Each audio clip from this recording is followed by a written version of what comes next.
Salam gaay imagine leen ñu jàppale juróom-ñaari at gisoo say mbokk gisoo say àndandoo teg si ñu lay dóor di la saaga di la toroxal loolu yëpp nga dund ko durant 7 ans juróom-ñaari at amoo jàmm pour nga génn sa problème la ndaxte nekkoo sa dëkk xam naa ni xalaatoo leen saa dund loolu te pourtant looloy histoire Mame Diarra sam benn abonné bu ñuy jàppoon fële ca Libi léegi nag benn affaire rek laa leen di wax bu fekkee da ngay tiit bu seetaan vidéo bi. ok gars yi normalement histoire formation bi laa naroon posé waaye comme ni ma leen ko waxee woon rek newoon naa leen vidéo boobu daa laaj recherche yu bëri te leeruloon ma posé ko semaine bi te en plus bëggoon naa leen wax ni que vidéo bi normalement war na passé 1 heure de temps ndaxte am na ay témoignages yu bëri bëggoon naa tamit ngeen dem abonné wu si chaîne histoire vraie ndaxte foofu noonu bëgg naa fa posé ay vidéo lundi fii nii ma posé ay vidéo vendredi lien chaîne bi dinaa ko taf si commentaire yi boo leen tijjee commentaire yi di ngeen gis lien bi ngeen bës abonné wu boo leen mën ne tamit ngeen activer cloche de notification gars yi j'espère que di ngeen abonné wu ndaxte foofu noonu dinaa fa préparer vidéo yu garaaw léegi nag comme ni ma leen ko waxee ku tudd Mame Diarra moom envoyé message si Instagram ci la ma raconté histoire am bu tiis te nakarlu léegi nag ñu déglu histoire Mame Diarra maa ngi tudd Mame Diarra ñu may woowee Bousso sama histoire ba mu commencé maa ngi dëkkoon sama kër papa fële sa Saint-Louis man nag jamono jooju noonu xale bu ndaw laa woon maa ngi amoon 15 ans maanaam fukki at ak juróom ci suñu kër amoon naa rakk yu bëri waaye ñoom ñëpp samay doomu tante lañu woon ndaxte man bu ma nekkee xale ci la sama yaay gaañ looloo tax après loolu sama papa takk beneen jabar maanaam sama tante ci la après comme ni ma leen ko waxee ma am ay rakk yu bëri waaye il faut ngeen comprendre jamono jooju noonu si kër gi aw ma si jàmm ndaxte sama papa daa doon dem Dakar di liggéey man ak sama tante rek ñoo fa doon ne te sama tante du nit ku baax pour gàttal wax ji ndaxte daf ma doon dóor di ma liggéey loolu te doomam yi la jiital sama kaw maanaam kumba am ndey amul ndey jamono jooju pour wax leen dëgg sonnoon naa trop ndaxte sama papa par 3 mois la fa doon ñëw te 3 mois yi su ñëwee ay 2 semaines la fay nekk te si 2 semaines yi rek laay am jàmm waaye bu weesoo loolu après sama jàng sax sama tante bàyyi ma jàng normal yenn saa yi dama nar a del sama saak dem jàngi mu xëcc ma fóotloo ma tardé ay cours noonu nag laa dem sàgganee sama jàng waaye man nag yàlla jàppale na ma nekk naa nit ku muus looloo tax école lu ma tardé dinaa bokk si 3 premières yi sama tànn nag il faut ngeen comprendre benn affaire dafa am benn doomu jiit la te doomu jiit la boobu noonu si kër maam la nekk ñu ñëw bokk classe à chaque fois daa doon ñëw suñu kër di ma jàppale il faut ngeen comprendre tamit que doomu boobu noonu sama xarit la mais mën naa ne sama tante bëgg ko bu baax ndaxte solo man lu ma dégg dara wóoruma si doom jooju noonu hors mariage la ko amee maanaam du si sëy peut-être looloo taxoon mu bañ ko ndaxte même bu doon daal di ñëw suñu kër da ko doon dàkk comme ni ma leen ko waxee kooku moo nekkoon sama xarit doomam jooju noonu daa doon ñëw si yaay sax mu naan yaay li ngay def ni baaxul mais yaay ji comme ni ma leen ko waxee rek bëggu ko loolu tax à chaque fois da koy saaga ndey ay genre yooyu noonu bëggoon naa tamit leeral beneen affaire mooy yaayu sama tante bi maanaam maamu sama xarit bi kooku noonu nit ku baax la man daal dafa ma jaaxal waaye sama tante daa mel ni si famille moom kese moo bon ndaxte man lu ma doon dundaloo daa metti woon tellement que même bu ma koy xalaataat heure yi damay jooy yenn saay sax damay toog xalaat ma ne nit la mën a defee ni xale sama tante boobu noonu comme ni ma koy waxee chaque jour ba bés bu may dee du ko mës a baal mais bref dama leen bëggoon wax histoire tante bi rek pour ngeen gën a comprendre lu si ñëw yëpp ndaxte mën naa ne lu ma dund ak sama tante dina impacter sama dund yëpp ndaxte bu ma amee 16 ans 17 ans sama papa à chaque fois bu ñëwaatee Dakar sama tante da ko doon wax sa doom ji dee Bousso ay góor rek lay àndal sama papa bu mu doon dégg loolu nag xel bi dalul looloo tax sax benn jour mu woo ma mu laaj ma ne papa musuma ànd ak benn problème bu rëy éclaté diggante sama papa ak sama tante ndaxte sama papa musuma xamee fen bu ma ko waxee loolu nag daane Bousso du fen kon lii yëpp mënuma ko gëm jour boobu nag laa mës a gisee sama tante mu mel ni comme dof mu yuuxu ci kër gi noonu nag sama papa musul nekk nit koo xamante daa bëri coow ci la calmer affaire bi ba ñu commencé di waxtaanal comme ni ñu koy waxee rek seytaane waxul dëgg waaye yàq na xel ci la nag quelques mois plus tard sama papa la mu annoncé ni dañ may may. bi ma déggee loolu comme ni nga ko xamee fipp naa def naa lu nekk waaye terewul sama papa fu mu tegoon tànkam teggewu ko ndaxte moom su ma ko wax directement de waaye daa amoon njortu ni que peut-être maa ngi doon ànd ak ay góor looloo taxoon ni mu ne bàyyi ma may man nag sama mariage benn affaire rek moom gën a metti année boobu noonu première laa doon def année bu si topp terminal ne woon naa sama papa na ma may 2 at mais moom mu bañ noonu nag vacances bu ñu jotee rek ci lañ ma takkee ma dem sëy. sama jëkkër moom doomu chef de quartier bi la si quartier bi la dëkkoon looloo tax ni chaque jour maa ngi woon suñu kër. sama tànn nag depuis man bu ma demee sëy dama commencé may jàmb tuuti waaye même su ma ñëw si kër gi damay gis ni am na affaire yu bëri changé wul ndaxte nu may xoolee ba tey noonu la man nag sama tànn comme ni ma leen ko waxee ak comme ni nga ko war a gisee sax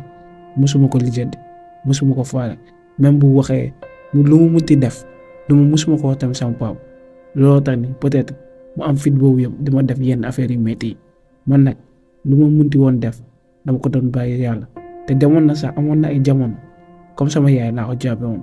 looloo tax dama ko bëgg def dara. nag ñu ñëwaat si mariage bi sama mariage gàtt na lool ndaxte matu saa 1 an waa ji fase ma ndaxte nee na xale bu ndaw la xaw ma lu bëri te si kër gi damay jaxase rek man nag comprendre ma waaye yàlla bu mu defee suñu diggante tas ci laa delloo suñu kër. sama papa nag meroon na loolu waaye sama côté la nekkoon ndaxte mënu loon comprendre mu may sama jëkkër xale bu ndaw en plus ma toroxal ko génne ko kër gi. noonu nag ci laa ñëwaatee si kër gi comme ni ma leen ko waxee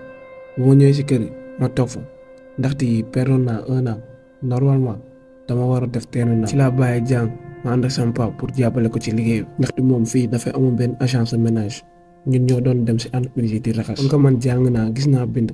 loolu tax ma doon jàppale sama papa si yenn affaires yi par exemple si gestion bi wala yeneen affaire noonu nag yàlla def ma concentré wu à fond si liggéey bi macha allah affaire dana doon dox te sama papa dafa kontaanoon si man trop à chaque fois dama ko doon wax. noonu nag comme ni ma leen ko waxee entreprise bi dox lool daanaka sax dañoo dem ba yokk ay nit ci diggante 2 ans recette entreprise bi daa doublé maanaam bénéfice bu ñu doon am daa yokk macha allah lépp a ngi si jàmm sama papa moo ngi kontaan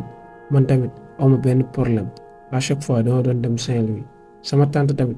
xaw ma nag lu tax waaye peut-être que lu ma yoroon xaalis jikkoom ak lu ma doon traité changé na trop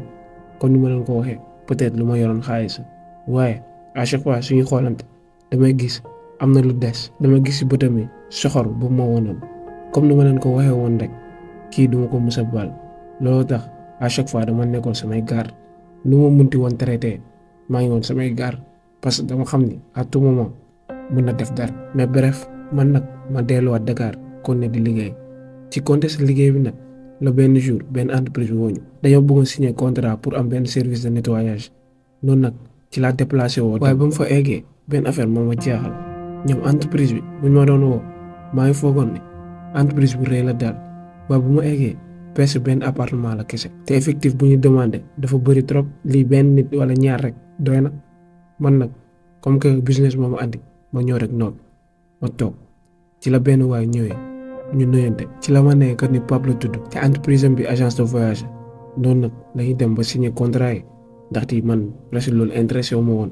comme ni ma leen ko waxee business bi moo ma andi service de nettoyage laa war andi ñu raxas jeex na loolu kese la waaye nag Pape insisté pour jot sama numéro man nag jamono jooju noonu wax dëgg fa yàlla concentré ma woon si góor waaye moom assuré na woon ni du loolu business rek la ñu wax ma ne ko ok noonu la ñu jëlantee numéro en plus ñu signé waale contrat 6 mois mun naa leen ne que contrat 6 mois dafa raar trop bokk na si contrat yu gën a rëy yu ma signé noonu nag ci laa delloo suñu kër ma annoncé ko sama papa mun naa leen wax ni kontaan noonu na loolu waaye bu mu ko expliqué que simple agence de voyage moo def commande bu rëy bi sama papa xawoon na réticent te amoon na benn ñaaw njort man nag maa ko convaincre ma ne garaawul ndaxte signé nañu contrat bi ar nag amu si dara amu si noonu nag sama papa si la ma defee confiance presque 1 an après bu ñu signé contrat bi mën na am ay 8 mois yooyu noonu ci la papa fekkante ne xamante nañ bu baax sax parce que à chaque fois daa doon ñëw suñu bërëbu liggéeykaay wala yenn saay sax muy ñëw suñu kër sama papa xam na ko loolu man tamit ñoo ngi doon waxtaan normalement def na sax ba mu may proposer mariage xawoon naa sagu tuuti wante bañu ma woon comme ni nga ko xamee jigéen laa te dama war a dem sëy noonu nag ci laa ko expliqué sama papa nag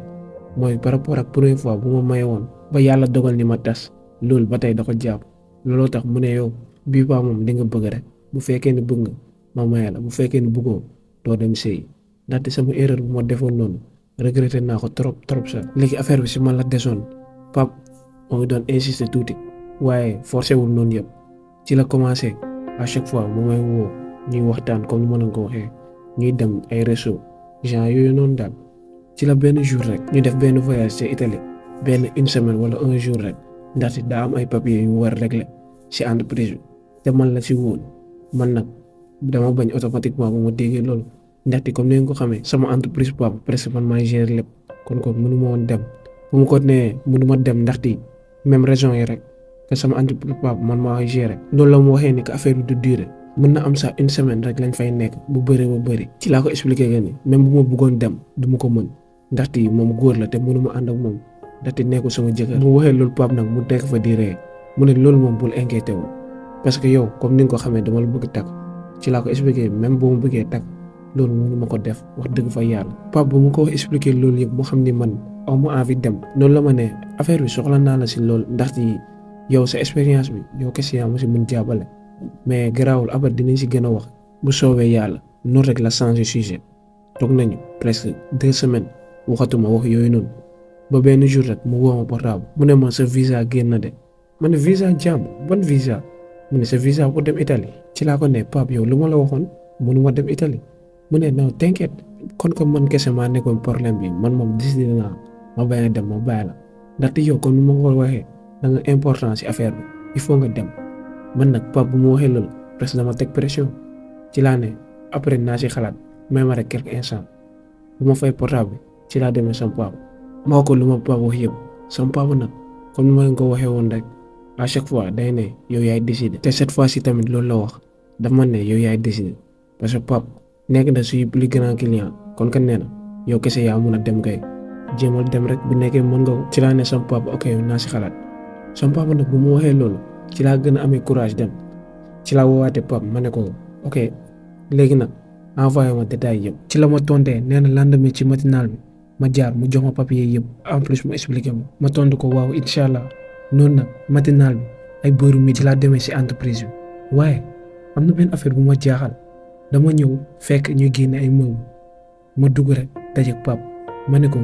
meubles yi ñu génnee nag mu ne ma non lii du dara juste que dañuy réfectionner bâtiment bi am na quelques affaires rek yuy defar mais du dara man nag ma xool affaire bi gis ni ay camion di jël mooy meubles yi di yóbbu affaire bi xaw ma jaaxal loolu ci laa ko ne mais pap affaire bi mën nañ ko jël yóbbu ko mooy ci kaw terrasse bi kon kat nawet bi ñëwagul du taw du def dara mën nañ ko jël teg ko foofu rek muur si bâche ci la ma ne non affaire bi après loolu day bëri ay complications rek te borom kër gi daa tàng xol ma ne ko ok kon loolu la kay ci la ma pap dugale mooy ci bureau ñu toog mu commencé di ma expliquer mu ne sa visa bi 15 jours la si 15 jours bu ñu weesoo rek après da nga fa nar am problème léegi nag dina am ku mu la fa booleel après nga régler moom mooy problème bi ci laa ko ne yow pap ba tey yow waxuma ban genre problème la de mu ne yow après naa la jox détails yi rek yow l'importance mooy nga jël avion bi mu fekk la fa foofu ci Italie ma ne ko yow pap affaire yi booy leerul la mu ne ko t'inquiète à chaque fois man su ma ko laajee rek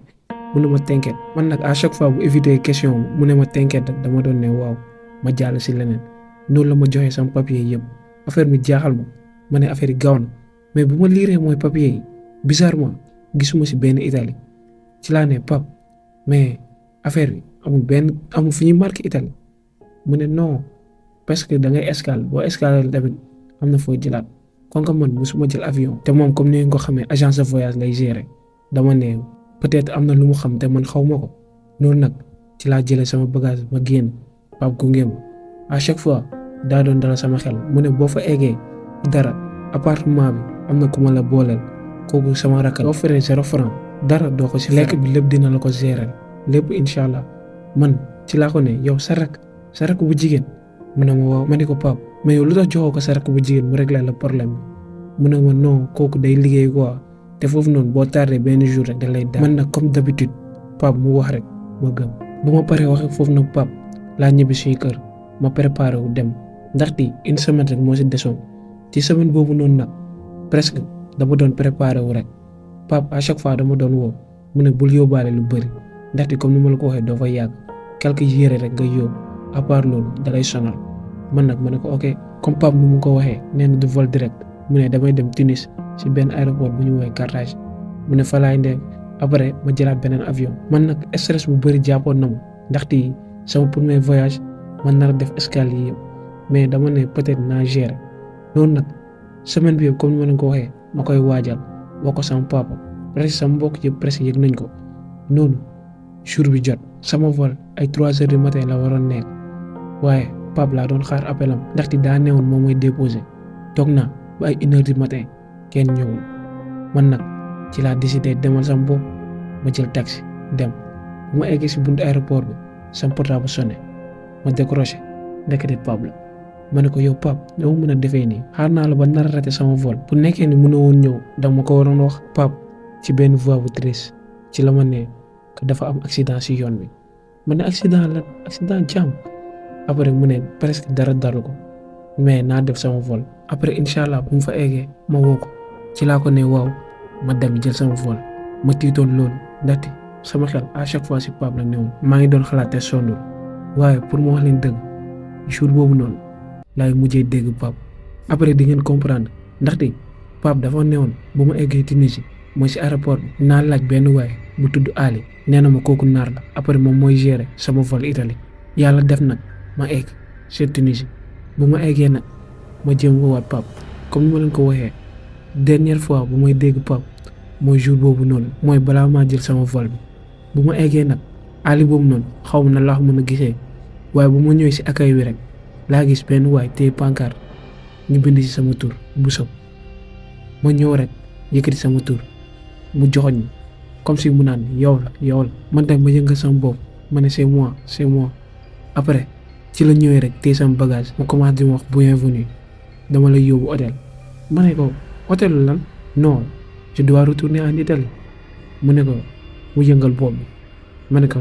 daa mel ñu réeroo nañ de ma koy wax ci olof ma fàtte woon naa sax nekkatuma Sénégal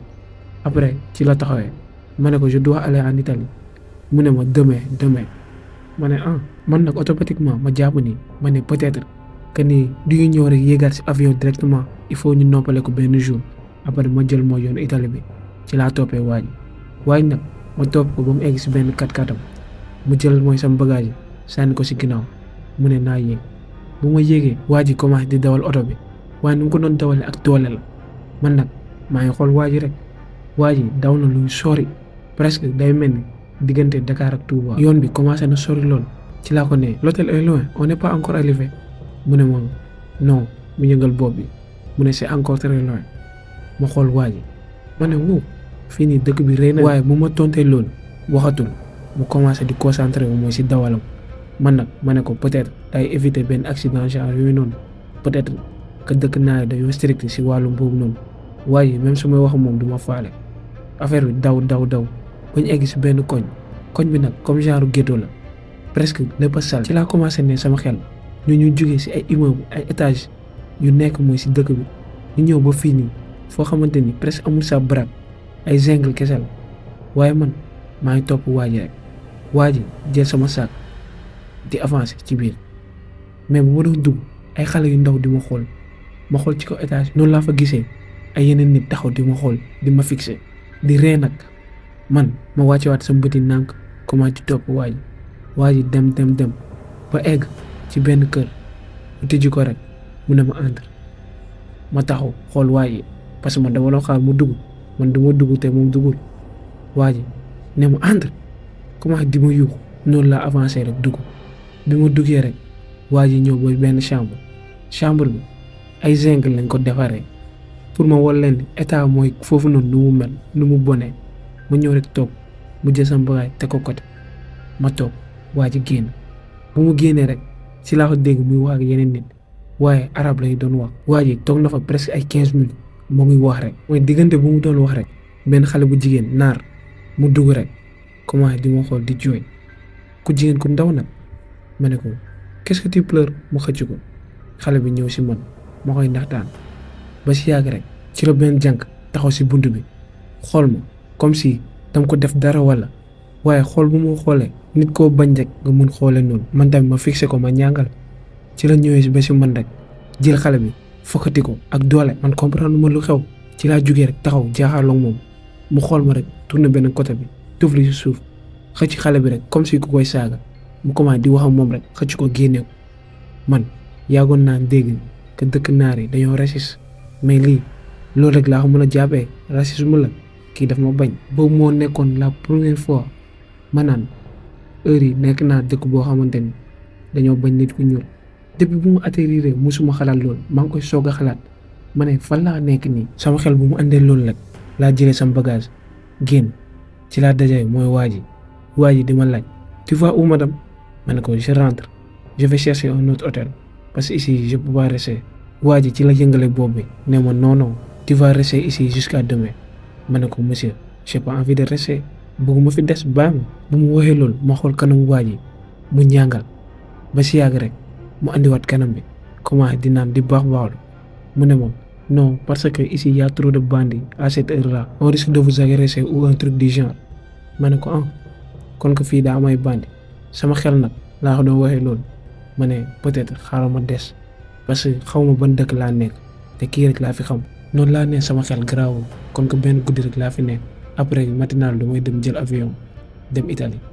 bàyyi rek ma des parce que bu fekkee ni waay lu mu wax dëgg la bu ma dajeeg bandi dama nar a sonn rek kon bàyyi ma dem tëdd ci laa delluwaate si néeg bi waa ci accompagné ba egg dugal sama valise xëccaat bunt bi bu ma xëccee bunt bi nag ma tëdd si lal bi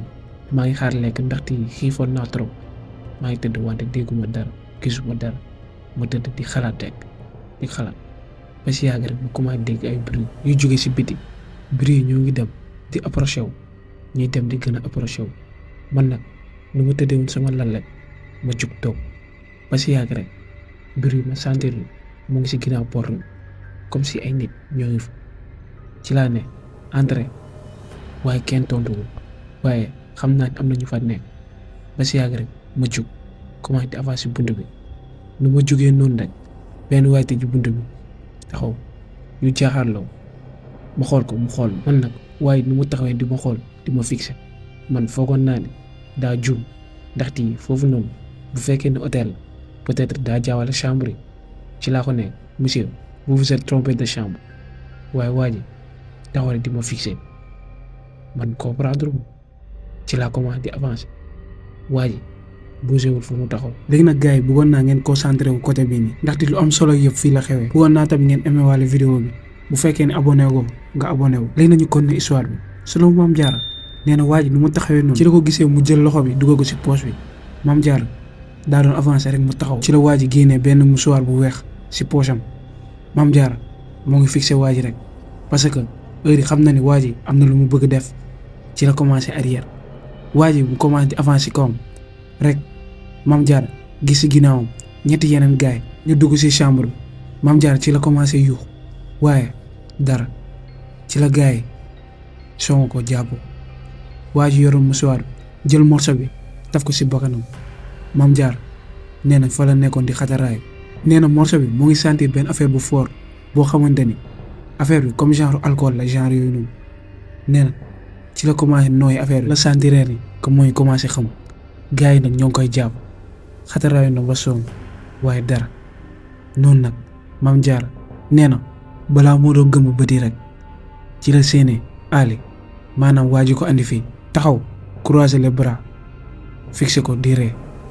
Mame Diarra ne depuis moment boobu noonu la xam Mame Diarra nag nee na souvenir am si jour boobu noonu fa la yam comme ni ma leen ko waxee nee na dafa xam waaye neen bu mu yeewoo mel ni si camion la nekk waaye xamul exactement ndaxte gars yi dañoo bande bëti te loxo yi daa mel dañ ko takk ak tànk yi tamit nee na fu mu nekkoon foofu di fitaxu rek la sentir ni am na ñu mu nekkal ndaxte tànkam yi daa mel ni nit la laal Mame Diarra nag neen tiitaange moo ko jàppoon ba muy këdd nit kooku noonu mu koy këdd waaye nee na am na lu bizarre kooku moo ngi mel ni kuy yuux comprendre lu Mame Diarra ci la arrêté këdd noonu la bankee tànk yi toog di xaar oto bi moo ngi daw rek parce que Mame Diarra nee na moment boobu noonu benn affaire rek a ko wóor moo ci oto la nekk ndaxte moo ngi sentir ni moo ngi daw mu nee na à part loolu amul benn détail amul benn information lu mu doon këdd sax leeru ko nit la comme ni ma la ko waxee nee na mu ngi bank tànki rek toog d'après moom wóoru ko nag waaye oto bi daa mel ni daw na lu mat ñaari fan ndaxte nee na malgré lu ñu takk bët yi day sentir ni bu bëccëgee wala bu guddee da koy différence ndaxte nee na bëccëg bi day tàng jël te en plus lumière bi da koy sentir bu guddee tamit noonu léegi nag comme ni mu ko waxee nee na oto bi daw na lu mat ñaari fan nee na ci la jéggi saa rek oto bi commencé di ralentir ba si yàgg rek mu taxaw nee na oto bi mu taxawee ci la dégg ay nit yu waxtaan waaye làkk bu ñu wax daa mel ni arab noonu la sentir tëj nañ camion bi benn waay commencé di yuux waaye moom comprendre lu ndaxte nee na fu mu taxaw bugg fa woon bouger te xamuloon waa ji lu muy wax ndaxte arab la nekkoon. Bousso nee na mu fa taxawee rek noonu la sentir am na ku ko jàpp comment di ko xëcc. moom tamit mënuloon def lu dul topp waa ji ndaxte bu leen fàtte dañoo takk bëti te en plus dañ ko yeewu noonu nag comme ni ma leen ko waxee waa ji xëcc ko rek mu toobu. nee na ba benn moment rek waa ji ko doon xëcc te fulaar bu nekk si kanam bi mu dindi ko. nee na waa ji bu mu ko dindee pour la première fois depuis 2 jours moo ngi soog a gis. Bousso nee na bu mu tijjee bëti lumière dafa leer tellement ba mënuloon gis normal. nee na balaa mu am temps di comprendre rek waa ji buux. nee na bu mu ko buuxee rek mu génn si camion bi mu daanu si suuf oom yëpp xoos. Bousso nee na noonu la jugee waaye bu mu taxawee ba xool nen loolu du ko mës a fàtte. ci la gisee nit yu bëri ñu jàpp leen ñoom ñëpp la ñuy yeew def leen en rang ñu taxaw. Bousso nee na heure boobu noonu mënuloon sax wax ndaxte lu muy gis ni gëmeewu ko. waaye neen lan la ma ko gën a bett ñu mu gis noonu ñëpp ay nit yu ñuul lañu amul benn nit ku xees wala benn naar dara new fa à part nit ku ñuul. Bousso nee na pour la première fois te buñ ko jàppee ba léegi moo ngi soog a xam ne lan moo ko dal ndaxte yàgg na dégg genre histoire yooyu noonu. ay nit yu ñuul ñu ñuy jàpp si pays naar yi maanaam si dëkk naar yi ñu leen di def ay esclave. nee na moo ngi soog a comprendre te kenn waxu ko ndaxte lu muy gis ni loolu rek la mën a tekki. Bousso nee na tegu ko sax ronga ñi commencé di tuur muy jooy. neen nu mu taxawee noonu rek naar yu buux mu dugg ci rang bi. Bousso nee na moom tamit mu taxaw rek rang bi ku dul na loolu. nee na lu ko gën a jaaxal mooy camion bi fu mu wàcc du moom kese am na presque yeneen 5 camion bu nekk ngi wàcc ay nit. Bousso nee na rang bi moo ngi dem di gën a yokku waaye moom am na lu mu remarqué wu loon fu ñu taxaw si benn mur bu gudd la ci kanam ndeket benn bunt moo fa nekk. rang bi commencé di avancer ñu leen dugal si bunt bi. nee na rang baa ngi avancer rek ba ñoom ñu yem si bunt bi. nee na bu mu eggee rek ci la gisee ni ay naar ñu sol ay yére policier. Bousso affaire bi jaaxal ko lool ay policier. nee na moom nag moo ngi fixé policier yi rek ba ñu egg benn côté rek ñu commencé di xaajale góor yi ak jigéen ñi moom nag mu dem mooy côté jigéen ñi. nee na bu mu eggee ci biir la comprendre ndeketi foofu noonu prison la nekk moom gëmeewu ko lu muy war a def prison mu ngi laaj loolu si boppam. lan laa war def prison man maa ngi foog ne ay bandi ñoo ma jàpp ndeket affaire bi même autorité mooy dëkk bi ñoo ngi si. ci la comprendre loolu. nee na bu mu duggee prison ba gars yi egg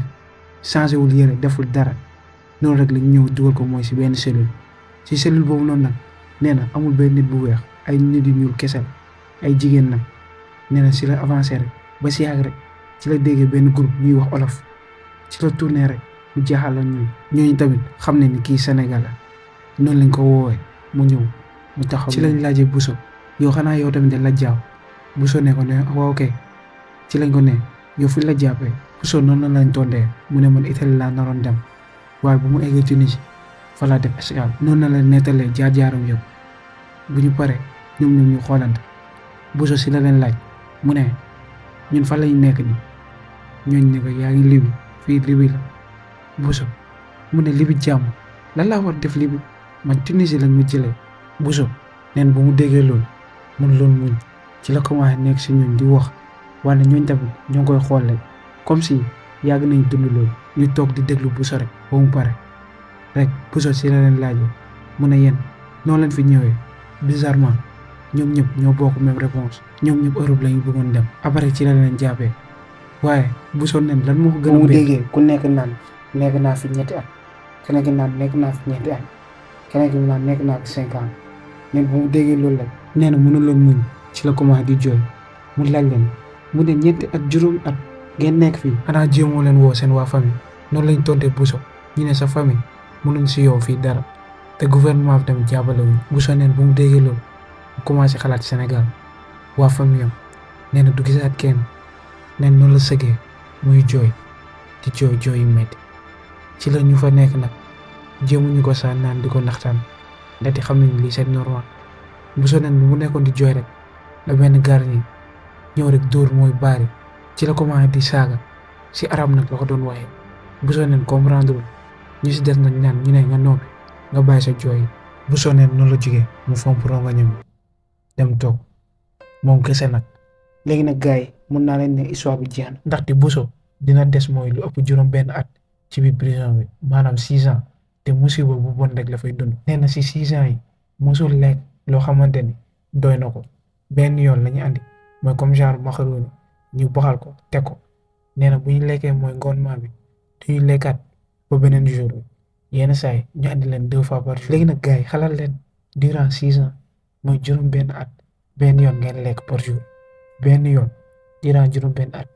loolu est-ce que doon si feebar en plus nga boole ko lekk bu bon macaroni bu ñu baxal nga tegal ko ay nit te affaire bi du doy. te boo dindee mooy wàllum lekk bi bu soo nee na si 6 ans yi gis na mooy ay nit yu ñuy rey si kanamam wala sax ay jigéen yoo xamante day ñëw jéeg saay rek jël leen di leen saako naar yi ñoo koy def te naar yooyu noonu ñu ne ay musulman lañu bu soo nee na si prison bi lépp lu yàlla tere ñoom ñoo koy def te bu soo nee na si 6 ans yi naroon na ñibbi bu yàgg ndaxte Sénégal yu fa nekkoon yëpp presque xaaj bi dem nañ ñibbi même si ñooñu tamit bu fekkee ne 4 ans lañ fa nekkoon avant muy ñëw ñibbi nañ. waaye nee na moom benn affaire rek moo ko sonal toog na juróomi at benn Sénégalais bu nekk foofu noonu ci Libi kooku dafa miinanteeg naar yi normalement moom mooy gérer diggante ñun ak suñu waa famille léegi nag suñu famille dañoo waroon envoyé xaalis après bu jokkoon naar yi kooku à chaque fois ndeket bi moo ko doon lekk mu naan tey suba noonu pendant juróomi at bu ñu koy def. ñu ñëwaat si prison bi comme ni ma leen ko waxee amul luñ fa dundul ay nit yenn saa yi dañ leen ñëw jéeg saa rek dóor leen ba ñu dee suñu kanam te en plus mooy ñun dañoo doon dem di liggéey di andi loolu mooy chaque jour dañuy verser. loolu nag comme ni ma leen ko waxee juróom benn at maa ngi mooy si biir prison bi ba benn jour rek yàlla def ma dajeeg mooy famille bu baax ñooñu tamit ay libyen lañ ñooñu ñoo ma jàppale ma woo sama papa ba mu envoyé xaalis après buñ ko jotee ñu ñëw andil ma ko mooy ci prison bi ñu libéré. léegi nag gars yi stop parce que dama bëggoon ngeen xalaat léegi yow imagine toi sa moromu sénégalais tax nga nekk fa mooy durant juróomi at benn naar moo la mujjee jàppale. imagine leen loolu rek sa mbokk moo lay lekk après keneen moo lay jàppale. bref ñu continuer bu sonnee nag 2018 ci la amee liberté am ci la génnee bu mu génnee nag amuloon passe papa ji nag envoyé woon. noonu la ñibbisee fii ci Sénégal après 7 ans presque 7 ans. te 17 ans yi matul 6 ans et quelque noonu la Bousso rëccee fële ci Libi ñëwaat Sénégal Bousso nag neen bu mu ñëwee loolu la njëkk a def mooy seet pap suñu ko tegaat bët papa ji nee na depuis mooy jamono bu mu dem noonu gisaatul fenn pap Bousso nag jàpp na ni pap da ko jaay boo leen fàttali ko mooy jour boobu noonu ba Bousso mooy dem si entreprise bi mu dajeeg pap muy génne mooy meuble ndekete jour boobu noonu dafa décidé woon daw bu yàgg Bousso nag nee na fekkante ni papa ji déposé na plainte il y a 5 ans waaye dara même moom bu mu ñëwee témoigner tamit dara dafa ñu ne Pape boobu noonu te jàpp nañ ni sax tur boobu noonu du vrai turam léegi nag gars yi histoire bi la jeexee te boo leen seetloo si histoire bii nii mooy yoonu Bousso bi ak nu ñuy def ba nax ko laa gën a jël sama temps pour nekkal leen ko loolu yëpp pour sensibiliser leen surtout yéen jigéen ñi bëggoon naa ngeen moytu bu baax yéen ñi tamit di bëgg def mooy immigration clandestine di jaar mooy si dëkk naar yi ngeen xam lu leen fa nar a fekk léegi nag gars yi bëggoon naa ngeen jox ma seen jàngat ak seen xalaat bi ngeen am si histoire bi bu leen fàtte aimer vidéo bi te jàmm yàgg si yéen